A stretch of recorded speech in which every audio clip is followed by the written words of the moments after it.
मध्य प्रदेश के मुख्यमंत्री कमलनाथ के ओएसडी प्रवीण कक्कड़ के घर 2 दिनों तक चली इनकम टैक्स विभाग की कार्रवाई अब खत्म हो गई है। और इन सब के बीच इस कार्रवाई के बाद सीबीडीटी ने इस पूरे रैकेट के 281 करोड़ रुपए के होने की बात कही है, जबकि इनमें से 14.6 करोड़ रुपए बरामद हुए हैं, जबकि 20 करोड़ रुपए किसी बड़ी पार्टी को हवाला के जरिए पहुंचाने का दावा किया गया। नाम क्या है पार्टी का ये बताया नहीं गया, लेकिन प्रवीण कक्कड़ का साफ कहना है कि छापेमारी में आईटी विभाग को कोई भी संदिग्ध दस्तावेज हाथ नहीं लगे। साथ ही आईटी विभाग की टीम को कोई नकदी और ज्वेलरी भी नहीं मिली है, ये भी दावा किया गया है। प्रवीण कक्कड़ की तरफ से संदिग्ध चीजें हासिल नहीं हुई है।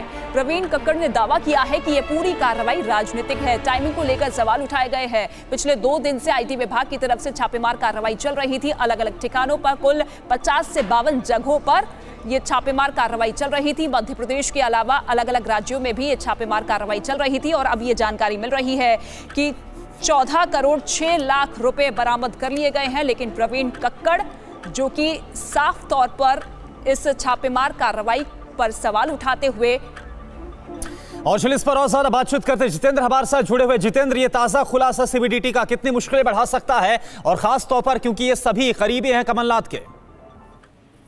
बिल्कुल, देखिए सीधे तौर पर सीबीडीटी का कहना है कि 281 करोड़ रुपए की अघोषित नकदी के रैकेट का पर्दाफाश हुआ है, जिसमें से 242 करोड़ रुपए के गबन की जानकारी मिली है और 230 करोड़ रुपए के लेन देन की स्लिप मिली है, पर्चियां मिली है, एक्सेल शीट मिली है।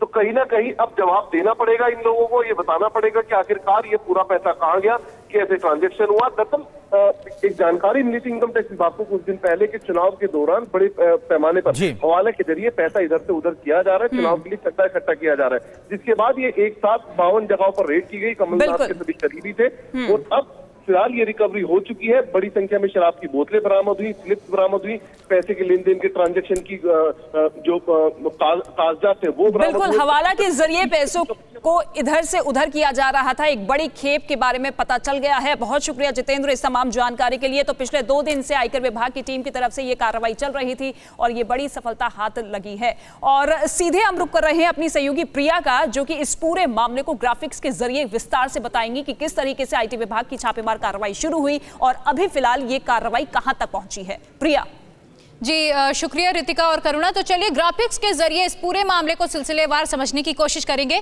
एक बड़े दल के पदाधिकारी के करीबी रिश्तेदार पर छापेमारी की गई थी। आपको बता दें कि मध्य प्रदेश के मुख्यमंत्री दिग्विजय सिंह के करीबी जो है उनके घरों पर छापेमारी की गई है। आपको बता दें कि पदाधिकारी के रिश्तेदार के ठिकाने पर छापेमारी में कई अहम सबूत मिले हैं। हालांकि अभी तक क्या कुछ मिला है ये पूरी तरह से सामने नहीं आया है, लेकिन अनुमान लगाया जा रहा है कि कई अहम सबूत सामने आए हैं। छापेमारी के दौरान एक कैश बुक, कंप्यूटर फाइल और एक्सेल शीट मिली है।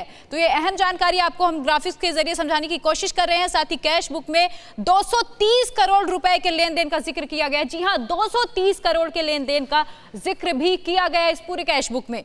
साथ ही 242 करोड़ रुपए के फर्जी बिलों के जरिए हेरफेर के सबूत हैं। 242 करोड़ रुपए के जरिए टैक्स हेवन देशों में 80 से ज्यादा कंपनियों के मौजूदगी के भी सबूत मिले हैं। तो लगातार ये अहम खुलासे सीबीडीटी की तरफ से किए जा रहे हैं। साथ ही दिल्ली के पॉश इलाकों में बेनामी संपत्तियों की भी जानकारी मिली है। और आपको बता दें कि करीब 20 करोड़ रुपए के किसी राजनीतिक दल को ट्रांसफर करने की भी जो जानकारी है वो भी सामने आई है। तो आपको एक बार फिर से बता दें कि दिल्ली के पॉश इलाकों में बेनामी संपत्तियों की भी जानकारी मिली है और अनुमान लगाया जा रहा है कि और भी कई अहम खुलासे होने अभी बाकी है।